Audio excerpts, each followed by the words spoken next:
It begins in just a moment.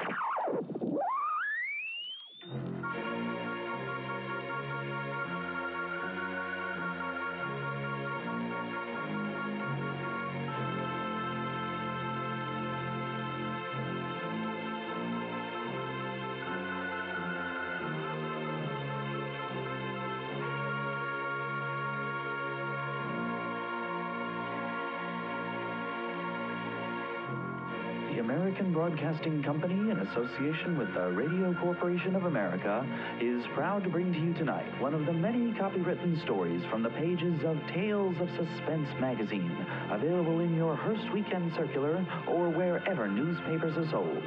Tonight's chilling tale, the Cirque Nuit Horror.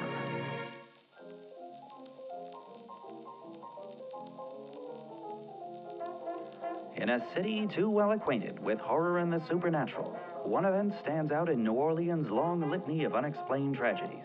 On April 8, 1904, at the Storyville Opera House, on what is today North Rampart Street, just blocks from the famed French Quarter, an evening's performance ended in inexplicable tragedy. On this site, Dean Perwig Lawrence, professionally known as D.P. Lawrence, a circus impresario and former stagehand, held a vaudevillian variety show. Of the 134 people known to be in the building that evening, all but 2 were dead or permanently insane within weeks of the performance. Interpretations and theories about what happened vary wildly, but the common thread in every account is a supernatural act, conjuring, or experiment gone horrifically wrong. Lawrence rented the building in the fall of 1903 for a pittance on the promise of large revenues to come from the theater he intended to open there.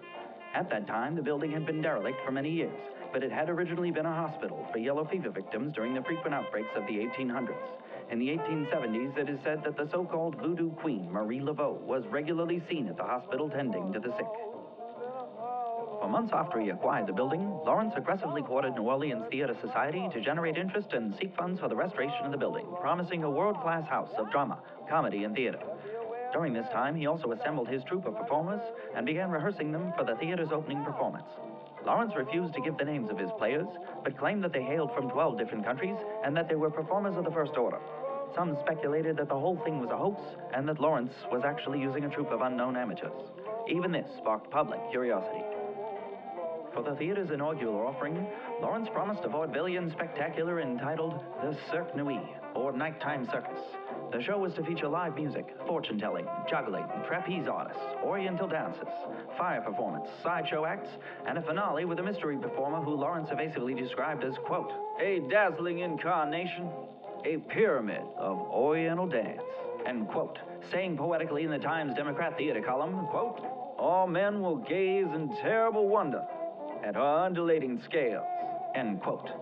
Enterprising as he was, Lawrence used his connections with the stagehands in town to sneak into New Orleans' largest theaters on show nights during intermission. On no less than 4 occasions, Lawrence simply waited until the house lights went up and strode on stage, first asking the audience a moment's indulgence and then quickly and clearly making his pitch for both their patronage and their financial support. Due to his poise and presence on stage, people assumed Lawrence's appearances were intended. It was only the day after in the papers that these publicity stunts were revealed. New Orleanians howled with amusement, and as a result of his impish earnestness, Lawrence quickly became known for his dark wardrobe, his sharp looks, and the passion with which he spoke about his theater and the Cirque Nuit.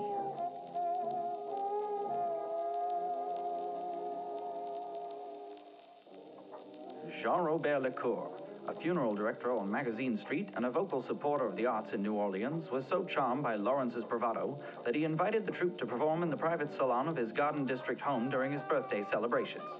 Lawrence eagerly obliged.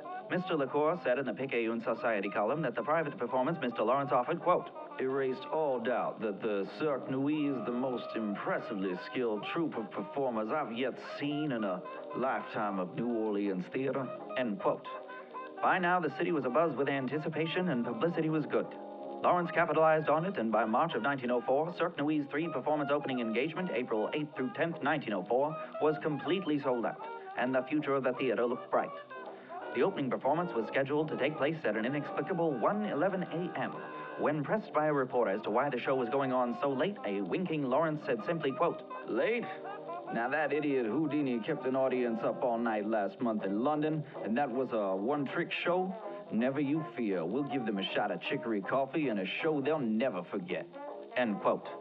When the night finally arrived, the theater opened at midnight and patrons were greeted inside by a Dixieland Parlor quartet. Coffee and beignets were served by clowns and stilt-walking harlequin. The performance started normally. There was a juggling act, a fire eater, a belly dancer, a magician, and so on. It is around this point that stories begin to diverge. What is known is that at the beginning of what was to be the finale of the show, a woman covered in black robes and a hood was ushered on stage. The musicians began and Lawrence acted as conductor. The stage was lit with a large number of candles, and Lawrence began reciting a strange litany of poetic verses in a foreign tongue. Theatrical, certainly, but nothing seemed out of the ordinary. The woman is said to have started moving very slowly like a rousing reptile when Lawrence intoned the verses, and shortly he seemed to swoon before her. Then, suddenly convulsing, he screamed and dropped to his knees. What is agreed upon is that the woman on stage began to howl, and everyone in the building began to panic.